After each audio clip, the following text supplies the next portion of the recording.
Hey, just a warning. While Fuller House is a family show, the Fullest House podcast is not. Listener discretion is advised.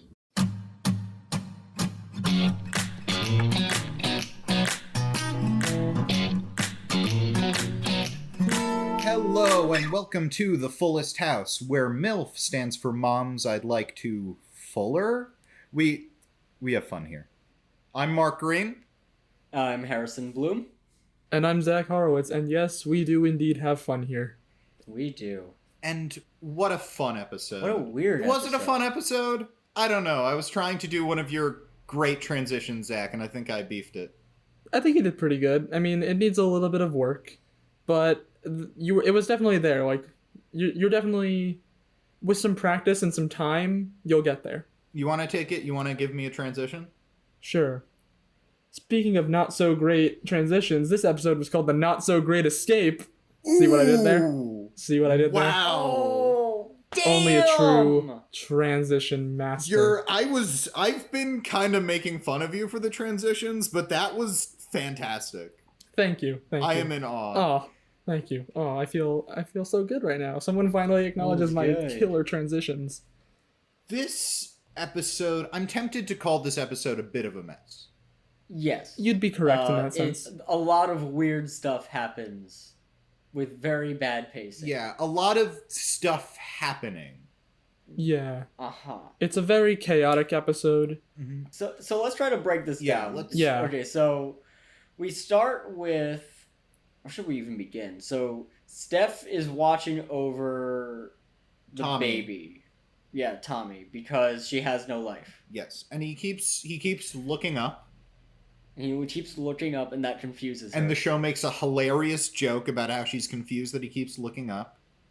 And right. I think in real life, the baby just couldn't stop looking at the microphones above them, so they wrote it into the show. Oh, yeah. Yes, for those of you who remember, I think it was part of the IMDb trivia for the pilot episode, where it said the baby kept looking up at the boom mics, and they just made a bit out of it in this episode, I guess. And Okay, gotcha. I love babies, I love kids, but, so not to be mean to one, that's the best way to, start off. It's like, look, I don't hate babies, but... But, I don't hate babies, but could they have gotten a better baby? I just like one who could... Look, I know most babies aren't trained actors. They don't have a lot of babies at Juilliard. I'm not a mean person. But, if you look at the Olsen twins in the original show, they're pretty good, charismatic babies. And it's not that this baby is bad. It's a very cute baby.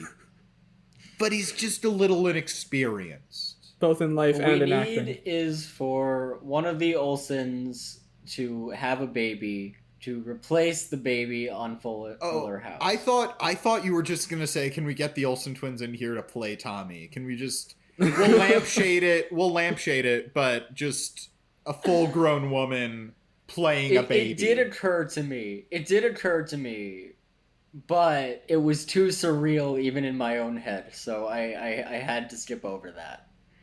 But it is a possibility, Bring him in, put him in a diaper. We'll fix it in post. Look, grown women voice little boys in cartoons all the time. You got Tara Strong as Timmy Turner, etc. Tara Strong as other little boys. Exactly. Just shout out to Tara Strong, fantastic voice actress. Yeah. Oh, she's great. So you could get a grown woman to play a baby in live action, I assume. Oh, Tara Strong was Dill in Rugrats. That's a grown woman playing a baby. Oh, yeah. Wait, I don't think that was Tara Strong. That wasn't Tara Strong? I don't think so. Google time. Hold on, I'll be back. There's a really weird story about she was so good at imitating a baby that she made a woman lactate. No, Tommy Pickles was voiced by Not Elizabeth Tommy Daly. Pickles, Dill Pickles. Oh, it was Dill. Sorry, I thought you said Tommy. Maybe I did. Oh, we're not good at this. I don't know. I haven't watched Rugrats in so long. I never. I don't know. One of us is the idiot. I'm gonna guess it's probably me, and that I didn't hear you right. Well, you know what, Zach? I won't argue with you. Good. Okay. Tyler says Dill So was Tara maybe we Strong. should continue describing the episode of Fuller House. I think... And yes, Tara Strong was still Pickles in Rugrats. Cool. So in this scene, then Ramona comes in, and Ramona's really upset because she's at a new school and she has no friends. And I feel like I wanted there to be more to that thought, but I don't have anything else written down. Yeah, it's kind of just like thrown out at the beginning of the episode where Ramona's like, oh, I don't want to go to school because I'm the new kid and I don't have any friends. And then everyone's Well, just it's like, not just thrown okay. out, but we don't really deal with it in this episode. It comes up in the beginning, and it comes up in the end when she successfully makes a friend. I'm tempted to describe this as the A-plot. I don't know if we spend more time with DJ at the vet clinic, and Stephanie, which is kind of the B-plot, but we begin with this, we end with this, and I think the strongest plot in the episode is Ramona and Jackson at school trying to deal with the fact that Ramona has no friends. Yes. 100%. I will argue, of course, that the B plot is funnier because we have sad boy Stephanie, but she's constantly invading the episode with her sad life. The B plot of this episode is very chaotic. The B plot is very chaotic to the point where I'm afraid to get into the B plot. Yeah, I feel like if we Oh my start gosh. to describe it, we're going to miss something. Oh yeah, but DJ says, you have one friend. You're friends with Jackson, right? And Ramona and Jackson both just give her a look. And the kids on this show are great. Except for the baby, Yeah. apparently. And there's a bit of an arc because then at school Jackson helps Ramona and in the end they've come together a bit. That's right, yeah. Their relationship progresses. Well, some legitimately good character development. Yeah. And all it took was setting off the fire alarm. And speaking of things that are legitimately good in this episode, I think we should talk about Kimmy. Yes. Oh yeah, she was great. She was on fire. Kimmy's really good in this episode. This might have been Kimmy's best episode so far. She has some really good witty dialogue, a lot of emotional range from Andrea Barber.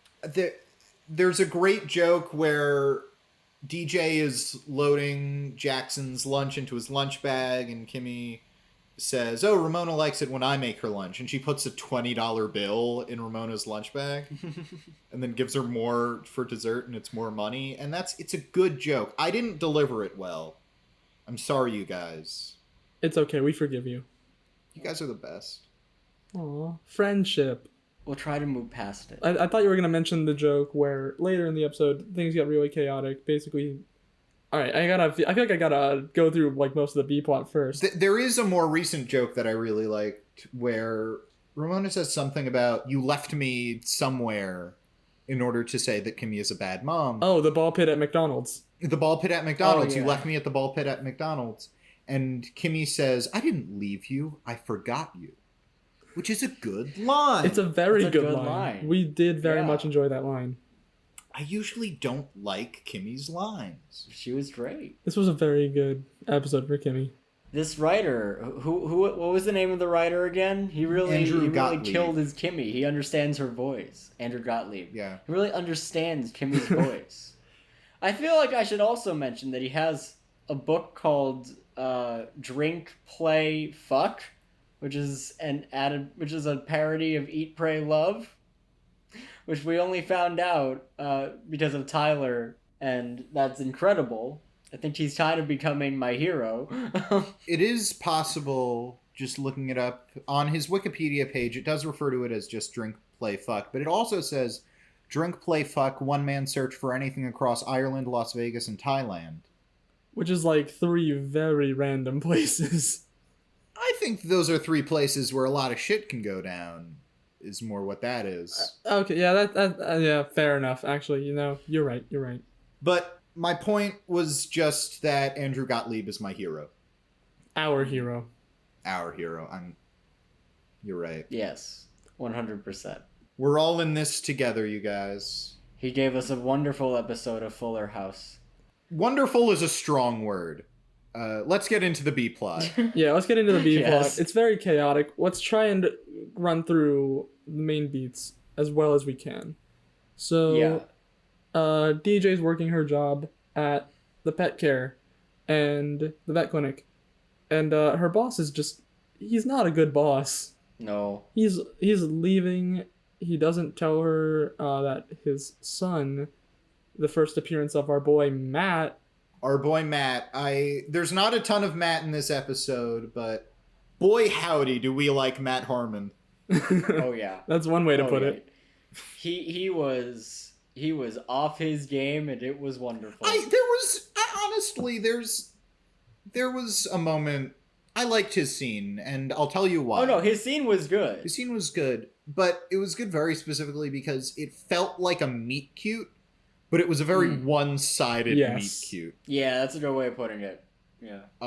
His dad introduces him to DJ, and he goes, "You're Dr. Fuller." And he makes like a joke, and he's all awkward, and DJ's just there. Yeah. She's not giving him anything. There's also a joke where Matt's dad says that Matt likes his tummy rubbed, and then Matt goes to then Matt goes to DJ and he's like, "Oh, I'm excited to be working with you. Maybe I'll let you rub my tummy too," which comes off really weirdly. It really makes Yes. me want an entire rom-com that's one-sided. Yes. Just like one person is going through all the highs and lows of a romantic comedy, and the other person is just there. The other person just exists. Yeah, I really want that scene where our hero, he runs in at midnight to the airport, of course, and says like, I didn't know it till now, but I love you. I need you in my life. I love everything about you. And I don't care about who does the dishes or the ways in which we might hurt each other, because the things we could do for each other are just that much greater. So please, don't get on that plane. Give me a chance. And then she just turns around and goes, "Wait, who are you again?" Just like, yeah, okay. And then like they go off together. Like, it's not that she's an unwilling participant. It's just like she's not giving much to the dynamic. So he's like, Yeah. "Don't get on that plane," and she's like, "Okay, Greg." All right. And then just gets on the plane. Like, sure, you're cute. Yeah, you're sure. And then they leave. They go to... They go to couples places. Yeah, I was trying to think of an airport standard. Hawaii. We'll say Hawaii. Yeah. I meant a store in an airport. Oh. Oh. They go to. They go to Hudson Books. They go to Hudson's bookstores to get some Reese's peanut butter cups. Hey listeners, we skipped a week. We're a little out of practice. I'm sorry, you guys. Welcome back to the Fullest House podcast, where we break the fourth wall all the time. Let's get back to the B plot. So Yeah, you're right. we introduce Matt. We meet Matt. This episode has messed us up. I feel like this Matt scene starts off like a weird trend in this episode of men who could probably be serial killers. Oh yes. Yes. First we have Matt, then we have Darren. I actually think before Darren, we have Max. Oh yes, with the Because baloney. Oh, yeah, the yeah, C yeah. plot in this Yes. episode is it's Dog Day. We forgot the C plot involving Max getting a dog. Max, the puppies are here. Max is gonna get a dog, and before he goes in to meet the puppies, Max rubs his face down with bologna, It's cologne. which is classic serial killer behavior. And he pronounces it Bologna, like it's his cologne. Personally, I prefer the term cologne. Yeah, that's very good. I didn't want to brush over that. I think we should start our own brand of cologne. Called cologne. Bologna. Yeah, and like we can branch out. There will be various meat products. Like there will be a ham scented one. Welcome back to salami. just imagine the commercials. Welcome back to Cologne. We sell cologne based on meat and meat products. So look out on our merch store. We don't have a merch store. If and when we do get a merch store, that's gonna be the first thing we sell. Screw t-shirts, screw hoodies, screw like stickers for your laptop or whatever. No, we're making meat cologne. Do not hold me to Cologne. this. It's an untapped market. Yeah, it's an untapped market. We are not financially accountable for anything we say on this podcast. But Yes, we should talk about Darren because simultaneously, Stephanie is in a coffee shop and she's watching Tommy, and Tommy's strapped to her, and she meets this guy who really likes that she's a single mom. I also do want to point out, the scene starts, she's waiting in line at a coffee shop, and before he says anything, he's just making faces at the baby, which is very weird to me, that just like, you're just in a coffee shop and a strange man just comes up to you and starts making funny faces at your baby. And by the way, with my tone, I don't mean to denigrate single moms. Single moms are fantastic, but this guy is very into the fact that she's a single mom. Yeah. Like, if she wasn't a single mom, he wouldn't have even approached her. She has a line where says, like, what if instead of one kid, I had two kids? And he says, like, that's even better. And there's something that I find profoundly creepy about Yeah, the more kids, the better. It's very creepy about that. Like, it starts off with Matt and Max, but I feel like Darren is the one guy here that we are just kind of convinced he is a serial killer. Yeah. He wants a collection of single mothers and her children. He wants to be a baby daddy. He wants to be a baby daddy. The way you're saying that. Great. No, it's a good bit. It makes it sound very creepy, which is. I love it. I love it. So you see, Emma and I, my girlfriend Emma, we have our book. We have our movie. You know, couples have a movie or a song. Or Mm-hmm. Our movie is the movie After, which was filmed at our college campus, and it's terrible. And we've been reading the book. And the main romantic interest is such a terrible person that I read his lines in Hannibal Lecter's voice, and it always works. You made us sit through that movie with you as well. It was an experience. I don't know about you, Zach. He didn't make me sit through that movie. I wanted to sit through No. I feel like after I said it, I feel like I made it sound like he forced us to watch it. No, we were both very interested in watching this movie. I feel like we keep going on tangents, and I love going on tangents, but I feel like we're avoiding the episode.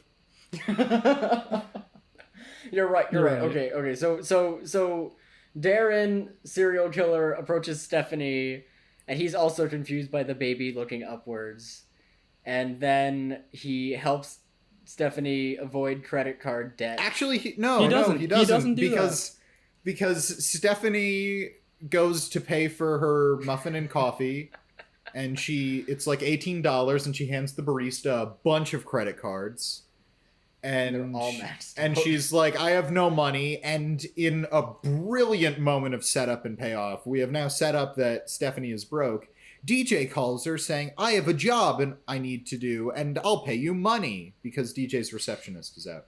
The receptionist needs to go to a vet, and despite the fact that she works at a veterinarian's office. Well, that's because DJ's prices are so terrible. Yeah. That's not even a joke I'm making. The show made that joke. Shout out to Fuller House. Shout out to Fuller House. Shout out to Fuller House, you guys. I don't know if people know that, like, we do anything in tribute to Fuller House. Socialist icon Fuller House. DJ, with her bourgeois business practices, charges people for animal health care. I mean, technically, DJ's not in charge of that. Technically, it's Matt's dad. That's true. It's once DJ and Janet is the receptionist? Janet, yeah. Janet. Once Janet DJ and Janet sees the means of production, that's when everything will be all right. Yes. So Stephanie starts working as a receptionist, and then later, DJ has to leave as well. Other things happen. Kimmy is now taking care of Tommy. And she's like, she comes in, and this is just one of my favorite lines that I was going to bring up earlier. And now that we have context, Kimmy comes in and she's like, all right, I got to pick up Tommy real fast. She's like, sure, we'll park tonight. My car is full of, I forget exactly what it was, but it included a robot costume and a bunch of mayonnaise. It was mayonnaise, oysters, and a robot costume. And Yes. they're all going to go bad. I like that you thought we needed context for that line. Well, I didn't want to skip ahead That to this line point in the very episode. deliberately doesn't need any context. I didn't want to skip ahead in the episode. I wanted to get to that line when it came up naturally. You're right. It's a very natural thing to And do. also another thing is that Kimmy has been planning a birthday party for a 100-year-old man, and this is not for the birthday party. Yeah, that kind of doesn't come back. It doesn't come back, but it was a very funny joke. There's really no setup or payoff in the B plot. There's no beginning, middle, or end. I don't know. I thought it was very funny because DJ was like, "Oh, is that for the birthday party?" And then in my mind, I immediately went, "No." Oh no, that was a wonderful moment. I'm saying this B plot as a whole exemplified a lot of the writing in Fuller House, where it's a lot of things happening without a beginning, a middle, and an end, without real setup and payoff. I think this episode in particular is very bad with that. It's very chaotic. There's a lot of things going on at once. The A plot's not bad with that. Yeah, especially. Oh, I'm talking mostly about the B plot. Yeah, which I think my favorite moment of, well, this came absolutely the fuck out of nowhere, is when Stephanie's alone in the vet clinic, and this guy runs in and says, "My mom found this animal wounded in the road." And she's like, "Yeah, bring him in." And she brings in a skunk, and then just sets it on the ground, and I guess leaves. The skunk seems to be not at all injured as well. It runs in and then stinks up the room, which is then paid off like 2 minutes later when DJ comes in and finds that Stephanie has acquired 2 like trash cans full of tomato juice, and she is now bathing everyone. Yeah, the puppies are all bathing in tomato juice, and Stephanie and Tommy and Max are bathing in tomato juice, and she got it really quickly. And she posted it on her Facebook because DJ posted it on her Facebook. Also, major plot hole. How did Stephanie have the money to buy the tomato juice? You're right. I am apoplectic. Listen, Harrison, the logistics... This is outrageous! The logistical analysis of that scene goes way beyond how did DJ afford all that tomato juice. This is a matter of, like, how did she manage to do all of that in the span of, like, 2 minutes showtime? Well, you don't know how much time I mean, passed. we don't know how much time happened in between, but it's presumably the same day. Well, it's the same day. It's the same day. But does it really take that long to, like, go to the store and get tomato juice? But it's a shit ton of tomato juice. We'll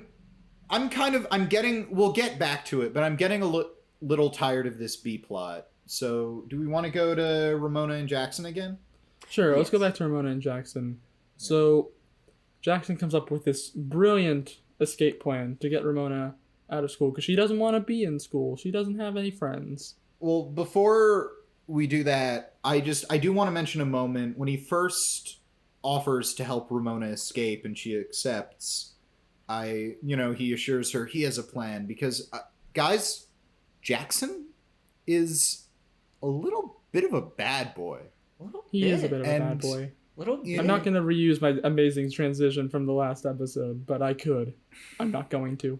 And in maybe my favorite moment of the episode, just in how it foreshadows things to come, he does this cool thing to try to close his locker. He does this, like, elbow thing, and he ends up hurting his arm.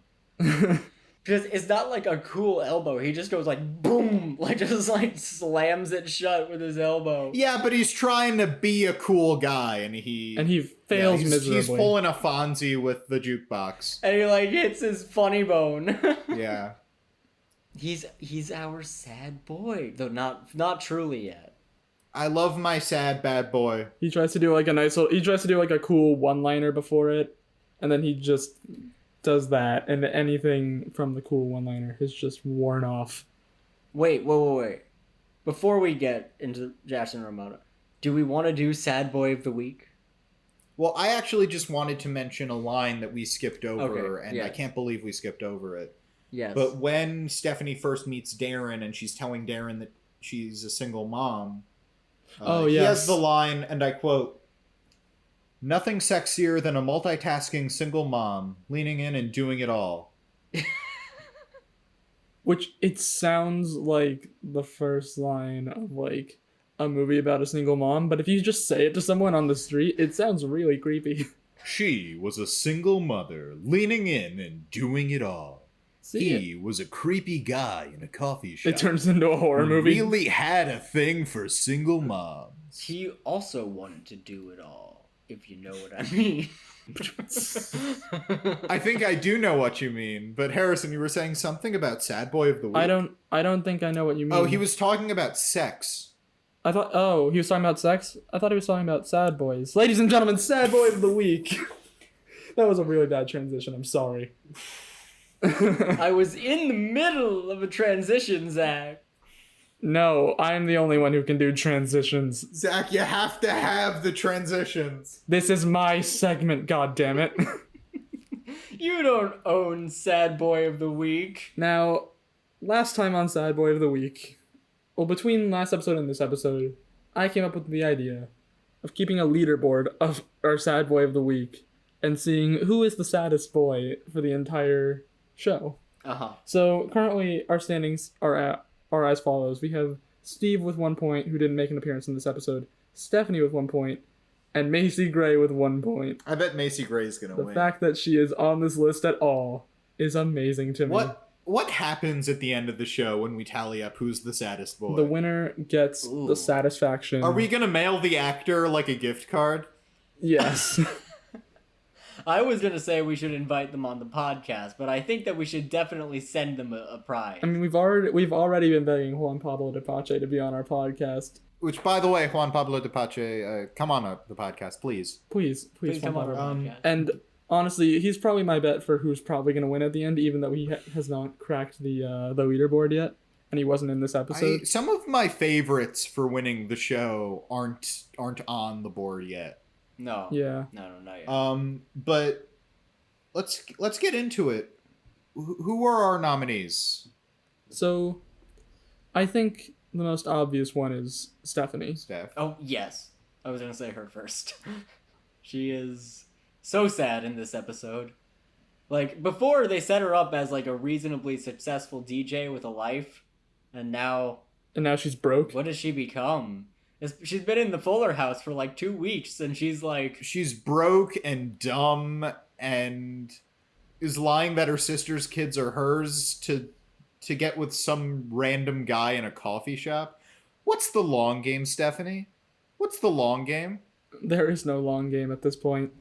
Get married, set up a fake family to double as her...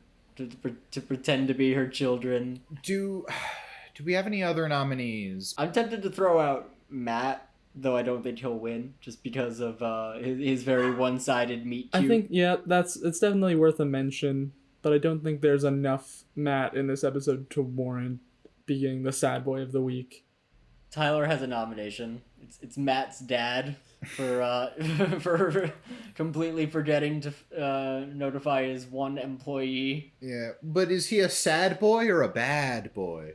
Ooh, yeah, that's an important distinction that we need to make. Jackson is both, but it's hard because they rhyme, but there is a difference. yeah, exactly.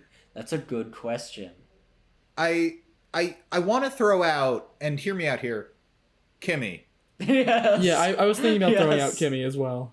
Because Kimmy's arc in this episode is that she's a really bad mom. Yes. Yeah. Uh-huh. Like, just giving Ramona way too much money for lunch, which doesn't seem so bad to me.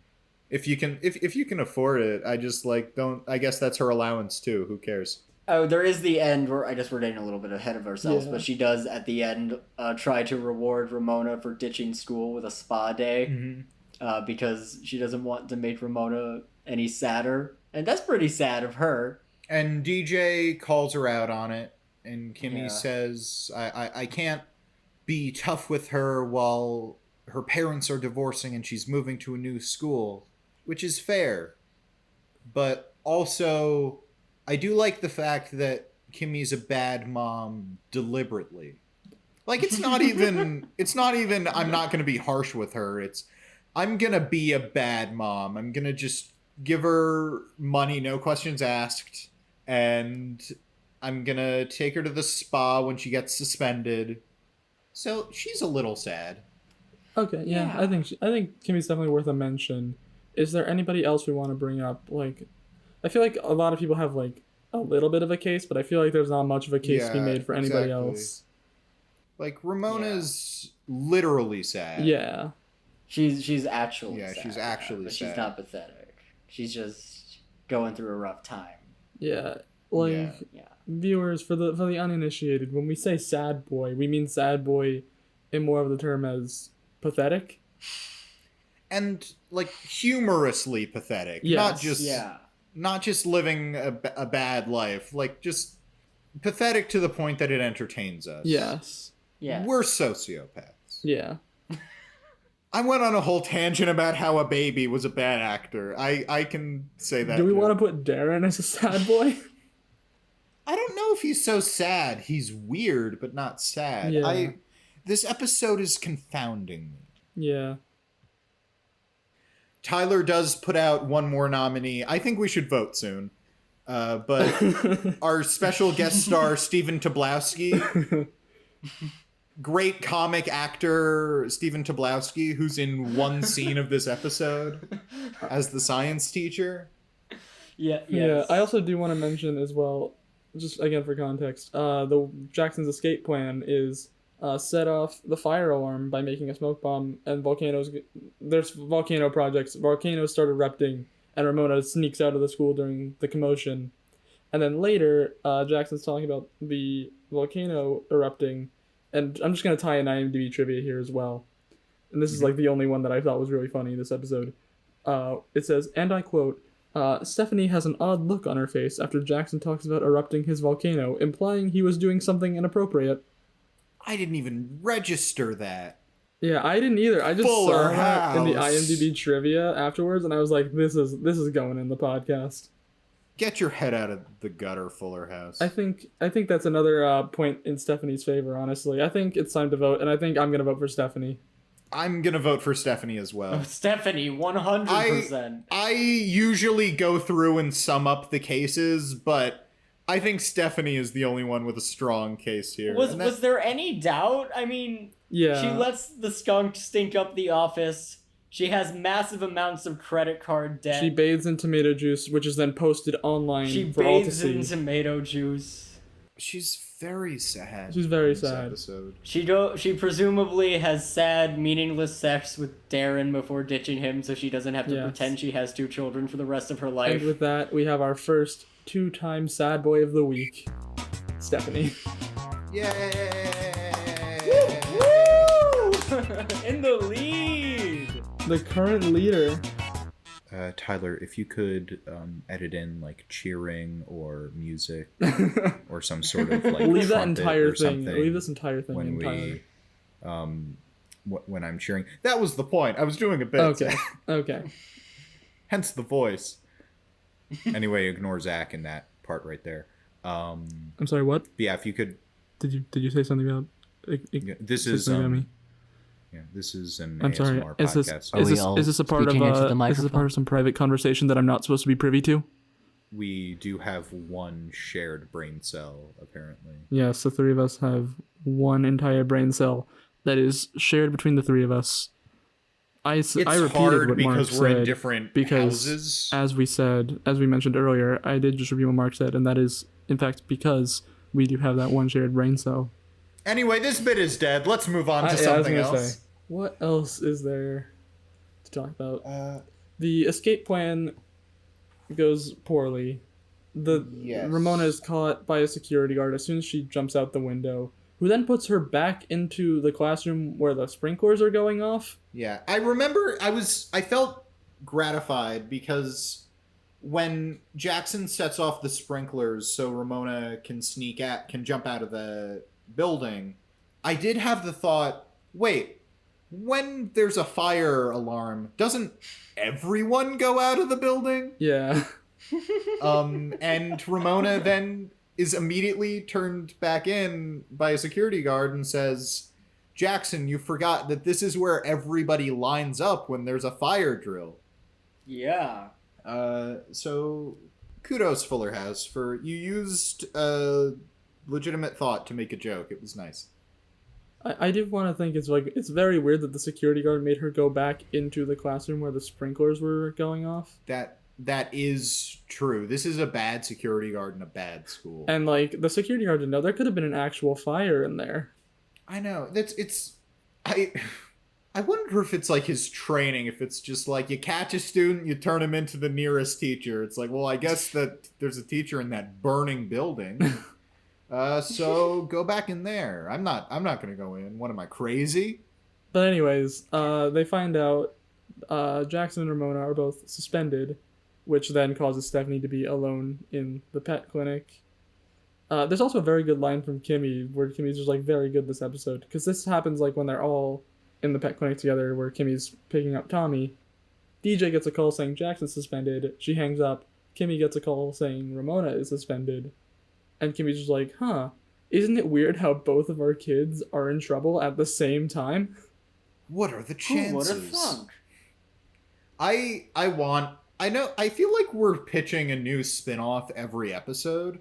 We are. But I want a spin-off where Kimmy uses her cognitive and detective powers to solve murders. I want Murder, She Wrote starring Kimmy Gibbler. Nice. For a second, I thought you were going to just say we should just have a spin-off where we see Kimmy just in her daily life, finding out what the heck she does every day with her oysters and mayonnaise and robot suits. Well, it's like that, except what she does in her daily life is solve murders. Listen, Harrison. Okay, there we Harrison, go. look, I'm just chalking that up, all the stuff to Fernando's probably into some weird stuff. But she's not seeing Fernando right now. No one can resist Fernando. Yeah, okay, so this is a good question. What do you think she was doing with the mayonnaise, oysters, and a robot costume? Okay, we have to... Okay, let's think. What can you make with mayonnaise and oysters? Mayonnaise, oysters dipped in mayonnaise. That's your classic quick thinking, Zach. Is mayonnaise used in tartar sauce? Is mayonnaise and tartar sauce? Hold on, I think I've come up with it. I think that Kimmy Gibbler saw what the Heinz brand was doing, where they're combining multiple different condiments together. Cranch. She's kind of got the spirit. She's got mayonnaise. She's got oysters, which isn't really a condiment, but counts nonetheless. So she's making oyster mayonnaise. I have my own theory, and I'll get into that. But for people who don't really understand everything Zach was saying, Heinz has a line of products that are mayonnaise and various other sauces mixed together. They have Mayo must, which is mayo and mustard, mayo chup. They have mayo Q, but our favorite is Cranch. Cranch. You have Ketchup to and say ranch it with dressing. that voice. It doesn't Ranch. work otherwise. I also do want to mention, Mark recently paid Harrison and I a visit separately to hand over. I don't know about you, Harrison, but at least for me, he gave me a handwritten note and a gift bag, and I was very confused. He did the same for me. I was going to mention it. It was so I was nice. very confused at first, and I read it. We did like a whole thing where like Mark was next to me. He read it out loud in like the style of, movies. And I was really confused, and I looked in the gift bag, and I saw Cranch, and I just started dying. It might quite possibly have been the greatest bit I have ever seen from anyone. I'm honored. But I do have a theory of what she had the robot costume and the oysters from. Okay, go for it. Okay, wait. Before you say your theory, I should clarify that tartar sauce is a mayonnaise-based condiment. So, Okay, if that affects your theory in any way. It doesn't, because here's my theory. Okay. So... Harrison, I understand everything you just said, but I'm going to throw it out in favor of my thing. You'll see. I was just putting it out there. So no, I understand. I just thought it was funny the way that Mark just immediately pivoted to something else. In the vein of Kimmy solving crimes and just thwarting crimes, I think that these oysters were endangered and they were stolen. And Kimmy rescued them, but they're after her. So she has devised the best way to get to the ocean possible. She got a robot costume. She's going to slather it up with mayonnaise, and she's going to slide to the sea. The sea robot. I can see it. She's going to live amongst the oysters. I can see it. I can see her doing it. I missed the text. I don't know what it was in relation to, but Tyler just texted at one point, please stop. This was when we were doing the ASMR thing. Yeah, and I think that was in reference to our bit of leaning into the mics. Because I saw that text right after we finished that. Okay. Because I thought maybe he objected to my theory, but I'm glad to know that Tyler has no problems with my theory, and we've established that. Mm-hmm. Yes, we're really just looking for Tyler's approval more so than anybody else. That's why we're making the podcast. It's for Tyler. He also does point out that the mystery of the oysters and mayonnaise and such is very much like the three seashells in Demolition Man, which Yes. that movie's become a meme recently, right? So yeah, that's very timely. Yeah, well, I watched it recently with some people. We decided to watch it because it's a movie about how police brutality is good, actually. I'm staying away from this one. I have not seen it. The cops in the future are bad and pathetic and non-violent, Mhm. and they need uber-violent Sylvester Stallone to save the day because police brutality is necessary and good. And they need Sylvester Stallone, a violent cop, to defeat the black man. Oh yeah, that's right. That does happen in that movie. Wesley Snipes is the best part of that movie. Oh yeah, I haven't seen it, but I've seen clips. Yeah, Zach, if you're uncomfortable, we can. No, we can move it's on. all good. I'm just like, Let's talk about police brutality in Fuller House. Are you astounded by this revelation of this utopia that exists in Demolition Man? It's great. The dystopia of Demolition Man is no crime. Right, no crime. Everyone's clean. There's no gun violence. Taco Bell for everybody. Taco Bell for free Taco Bell. And it's real bad. And they use 3 seashells to clean themselves in the bathroom instead of toilet paper. It basically predicted the coronavirus and our need to adapt. That's one way to put it. Demolition Man is the film for 2020. But yeah, I think just trying to think of the things we haven't gotten to about this episode. In addition to Matt, there's another first appearance of a character. Mm-hmm. We meet Lola. Oh yeah, Lola. I thought you were gonna talk about Cosmo TD Fuller for a second. TD, of course, referring to the dog, and not a sponsorship with TD Bank. Yeah, Cosmo's name is Cosmo the Dog Fuller, which I'm getting a dog, and the dog's middle name will be the dog. I remember, and I can verify, by the way, that like I spoke to you the other day. I can verify that you came up with this idea completely separately from Fuller House, because you did not remember that joke in this episode. Not specifically, but maybe the inkling was planted in my brain. Right. Yeah. Maybe I have Fuller House to thank. I was not Maybe. present for this conversation, so I can neither confirm nor deny Harrison's statement. Well, I was witness. I do trust Harrison as a witness, though. He's pretty reliable. But Lola is a popular girl who Ramona wants to be friends with. Actually, no. Jackson has a crush on her. Jackson has a crush on Lola and says, "Hey, Ramona, be her friend because that could be an in for me." I like that that's where Jackson's at. It's not Ramona is sad and I should help her be not sad. He's like, Ramona is sad and I can use this to my advantage. Yes. As all brothers do. Jackson's a bit of a bad boy. A bit of a bad boy. You could say that. And there's an extended joke about they all have baking soda volcanoes, and Lola says, "This is my baking soda volcano that I made." No, wait, Mark. I think you're not doing that joke justice. It's Yeah, go ahead, give me a read. this volcano that my mom. Yeah, there was an awkward that pause. distinct pause. There was an awkward pause. Yeah, you killed it right there. You alright, Mark? Excuse me. Yeah, I just I am dying. We're all slowly dying.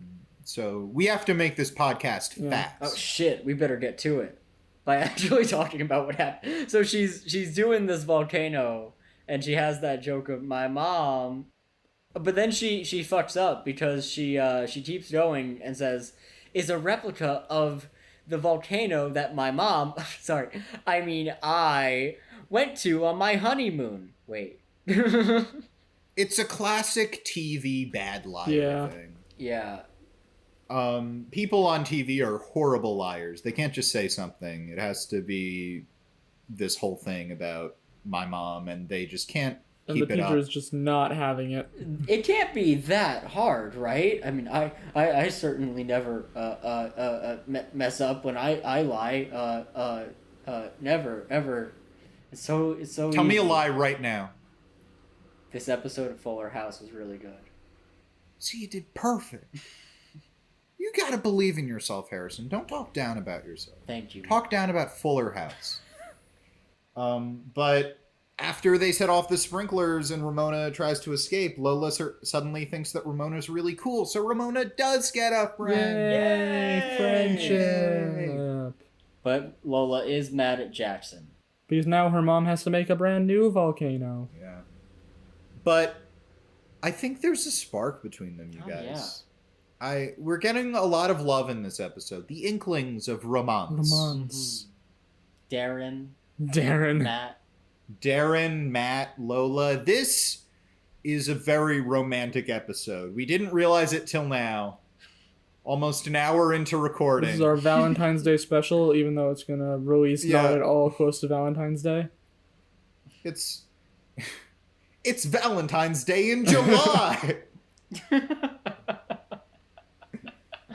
God bless us. Maybe we should just everyone. release this on Valentine's Day. Like it should just go 1, 2, 3, 5, and then we never explain it up until Valentine's Day when we're like, Well, that's you creating those mysteries of like where's the fourth lost episode, fourth episode is how you get a listener base. that's right.